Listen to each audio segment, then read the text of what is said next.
শেষ সময়ের প্রচার গণসংযোগে জমজমাট ভোটের মাঠ। সকাল থেকে ব্যস্ত সময় পার করছেন প্রার্থী ও কর্মী সমর্থকরা। চষে বেড়াচ্ছেন নির্বাচনী এলাকার অলিগলি।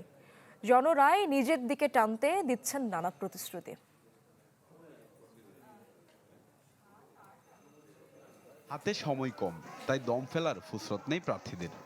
প্রচারণার শেষ দিন সকাল থেকেই ভোটের মাঠে তুমুল ব্যস্ততা। ভোটারদের আকৃষ্ট করতে তাদের দোরগোড়ায় গিয়ে দিচ্ছেন হাজারো প্রতিশ্রুতি।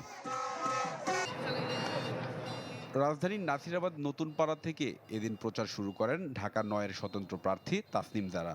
আর কাউন্দিয়া ইউনিয়নে প্রচারণা চালান ঢাকা ১৪ আসনের বিএনপি প্রার্থী সানজিদা ইসলাম তুলি। এই জায়গাগুলোতে যাতে ন্যায্য হয় সেই জন্য আমাদের লড়াই থাকবে। আমাদের সম্ভাবনা নিয়ে খুবই আশাবাদী, কারণ সবাই অনেক অনেক শুভকামনা জানাচ্ছে। জনাব তারেক রহমান এসেছিলেন। নির্মাণে নাম্বার 1 শাহ সিমেন্ট। ব্রিজের ব্যাপারে নিজে আশ্বস্ত করে গেছেন। সব জনগণ নেমে আসছে আজকে। ইনশাআল্লাহ 12 তারিখে সবাইকে নিয়ে আমরা বিজয়ী হব ধানের শীষকে নিয়ে। ঢাকা ১৮ আসনে সন্ত্রাস, চাঁদাবাজ ও নারী নিপীড়নের বিরুদ্ধে এক সমাবেশে অংশ নেন এনসিপি প্রার্থী আরিফুল ইসলাম। এনসিপির আরেক প্রার্থী নাসির উদ্দিন পাটোয়ারি কঠোর হুঁশিয়ারি দেন চাঁদাবাজির বিরুদ্ধে। আর ঢাকা ১২ আসনে লেভেল প্লেইং ফিল্ড নেই বলে অভিযোগ করেন দলটির আহ্বায়ক নাহিদ ইসলাম। আমাদের বোনরা দুর্বল না, বরং তাদেরকে কোনো ধরনের হেনস্থা করা হলে সন্ত্রাসের বিরুদ্ধে তারা কিন্তু রাজপথে সেই প্রতিরোধ করতে পারবে। মানুষ খুবই দুর্বিষহ জীবনযাপন করতেছে, গ্যাস নাই, পানি নাই। তারা বললো অনেকে আসে কিন্তু প্রমিস করে যা দেয় না।